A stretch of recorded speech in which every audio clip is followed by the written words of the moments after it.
Hey guys, welcome back to the Heads Project. I'm John Ortolaza, and we're gonna be talking about the Karate Kid films. Yes, the Karate Kid, Part 2, Part 3, the next Karate Kid, and then the Jaden Smith Karate Kid. All 5 films. Let's talk about them, guys. So yes, I'm going to be doing a review for Cobra Kai Seasons 1 and 2. That is inevitable, but I thought we'd just talk about where it's at, where it came from, where it originated from. At its core, this whole building up of the story is coming from The Karate Kid, the first film from 1984.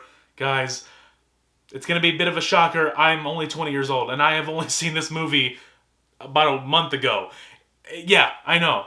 My first Karate Kid film I saw was the Jaden Smith one because it came out when I was 10. So, yeah, that I'd never seen the originals up until this year. Yeah, it took a whole pandemic for me to get into this whole world of Karate Kid. God, I love it so much. It is such a great franchise, guys. The first film is really good.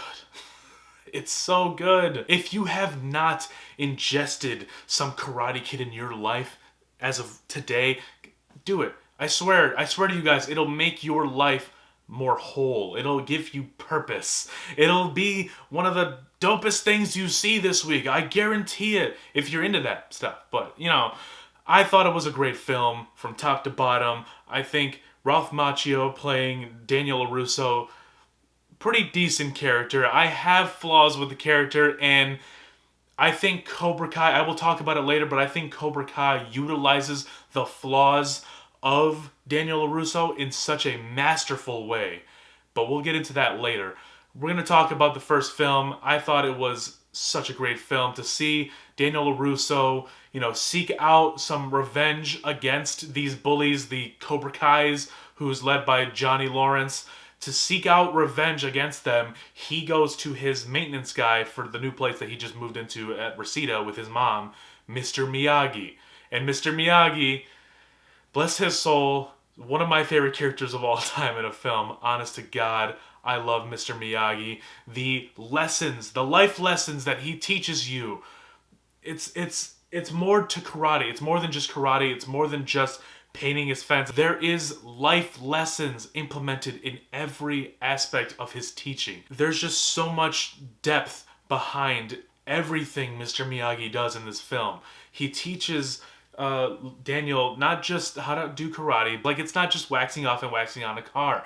He's teaching him how to block, how to dodge, and how to properly punch. It's just really unique. Just the style of teaching you see from Mr. Miyagi is just like nothing I've ever seen before. Granted, yes, I did see Jackie Chan do it to Jaden Smith first, but I could step back and analyze that, yes, this movie came first. I have to respect that. I have to understand that some things may be similar to the film in 2010.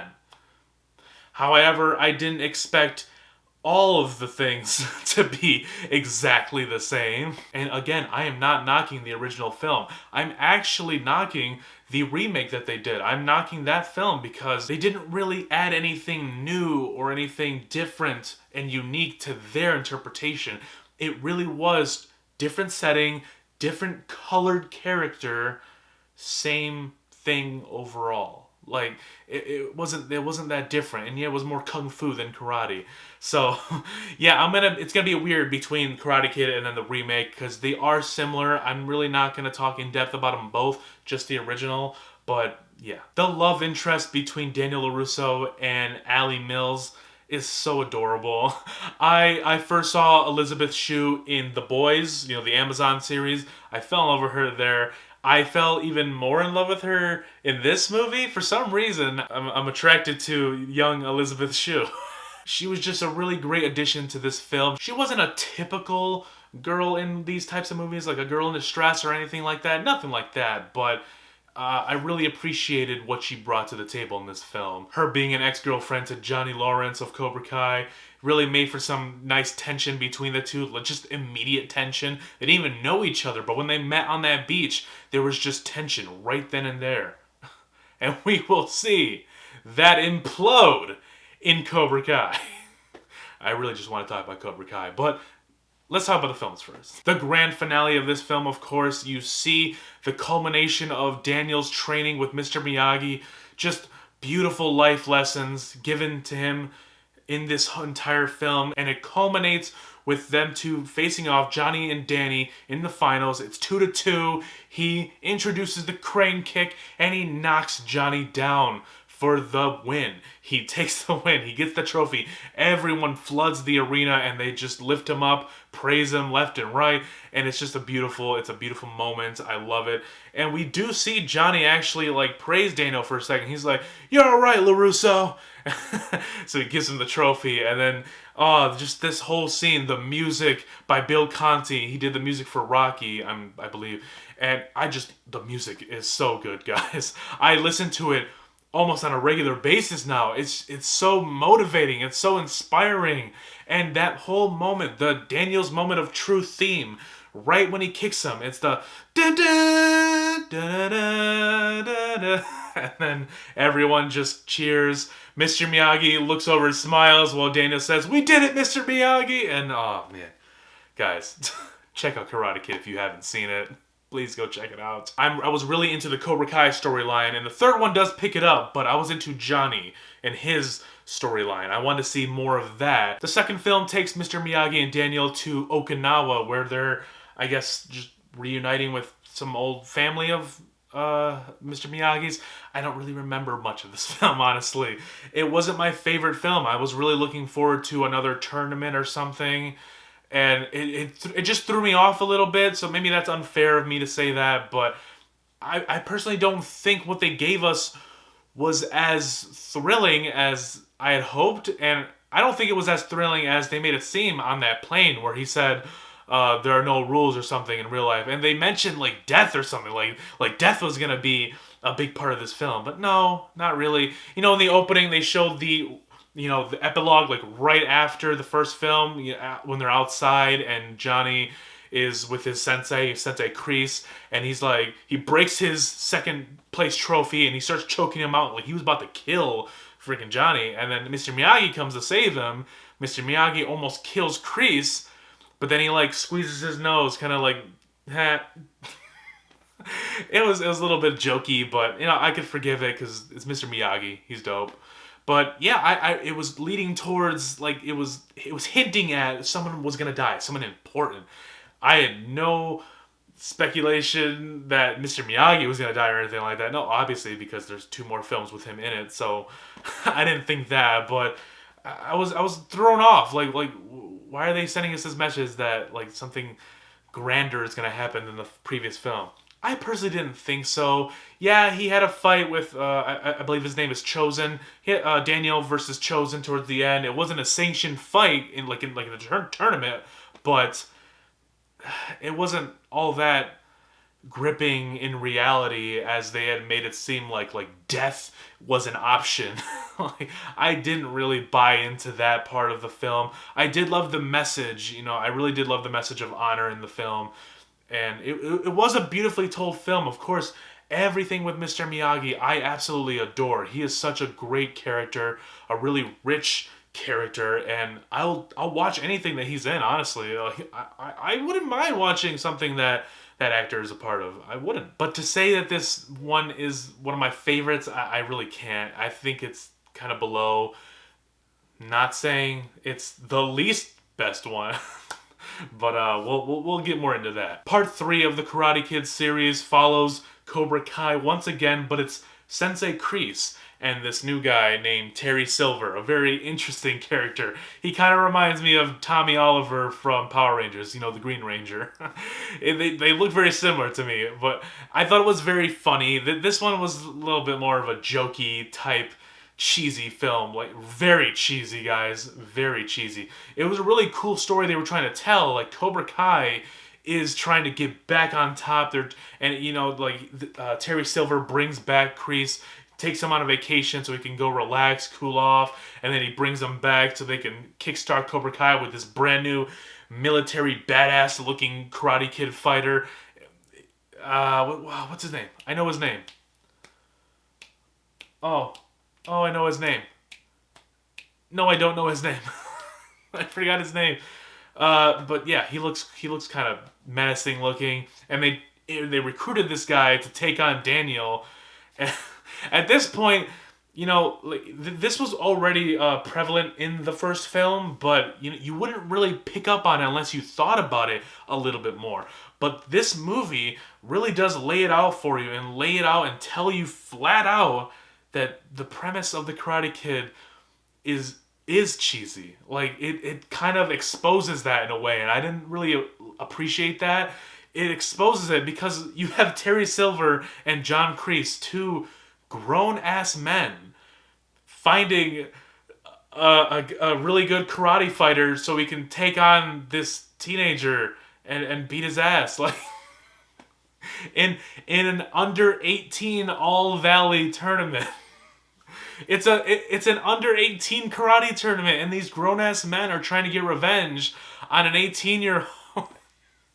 It's stupid. It is stupid. This film really highlights the stupidness of the Karate Kid franchise, but I can't help but enjoy myself because John Kreese and Terry Silver, the portrayals of those two characters are so good, and it just makes up for it. But like, they pointed it out and now I can't get it out of my head.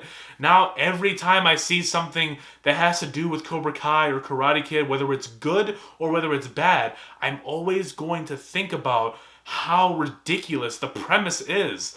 If there's any adult involved in this tournament, I'm gonna be like, yo, why are you taking this so seriously? Why are you taking it so personally? It's honestly the one knock in this franchise that has seeped its way into Cobra Kai, and it does make me enjoy it just a tiny bit less. But dude, I'm still up here with Cobra Kai. I'm off screen with Cobra Kai. We'll get to there. We'll get to there. God, we will get there. All right, now we gotta move on to the black sheeps. The next Karate Kid. Yeah. The Hilary Swank one, look, this one's pointless. It's even more cheesy than the other one, the Karate Kid Part 3.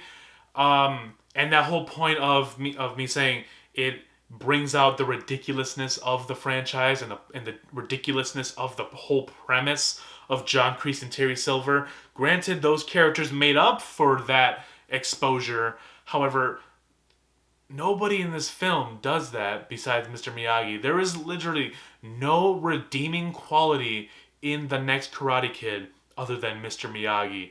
Hilary Swank is not a good character in my opinion. Her boyfriend and her love interest in the film, not a great character. The villains of the film are borderline psychotic. It doesn't make sense, their motive. They legitimately want to murder this girl. It's bizarre, guys. I don't know where the writing went with this film, but it is atrocious in my opinion. It is just borderline god-awful, terrible garbage. I can't watch this film again. Like, it's not good. If they want to bring Hilary Swank's character into Cobra Kai in the future, whatever. I don't know where it went bad in this film. It went bad everywhere, honestly. But Mr. Miyagi, like I said, he's the saving grace of the film. But even he doesn't need to be here. Like, they could have rebooted it here with a new teacher, and like a new teacher teaching Hilary Swank. This just didn't need to happen. And of course, like I said in the beginning of the film, I grew up with the Jaden Smith iteration of Karate Kid. Yes, he learns Kung Fu by Jackie Chan, but I gotta appreciate this film is very cinematic. I do appreciate the serious take it has on the Karate Kid franchise. It is a little more grounded, a little more serious than the original film. I do appreciate it. Because again, I grew up with it. I can't say I absolutely hate it now, but I can't help but point it out that there's no originality whatsoever with this film because it just takes every single concept from the film, it borrows it from the original and just repurposes it with a black lead, and it's in China now. So it's just not very original in my opinion. So it just gets knocked down very, very far. But honestly, guys, I'm gonna go with Karate Kid 3, 2, Jaden Smith's, and then the next Karate Kid. That I'd say it's probably in that range. Maybe Jaden Smith's more than Karate Kid Part 2, because again, I was a little bored during Karate Kid Part 2, but that was just on the spot ranking right there. Let me know down below in the comment section, are you a fan of the Karate Kid franchise? If you're not, there's something wrong with you. Go watch Karate Kid 1 and then just skip all the other 4 and go right to Cobra Kai, guys.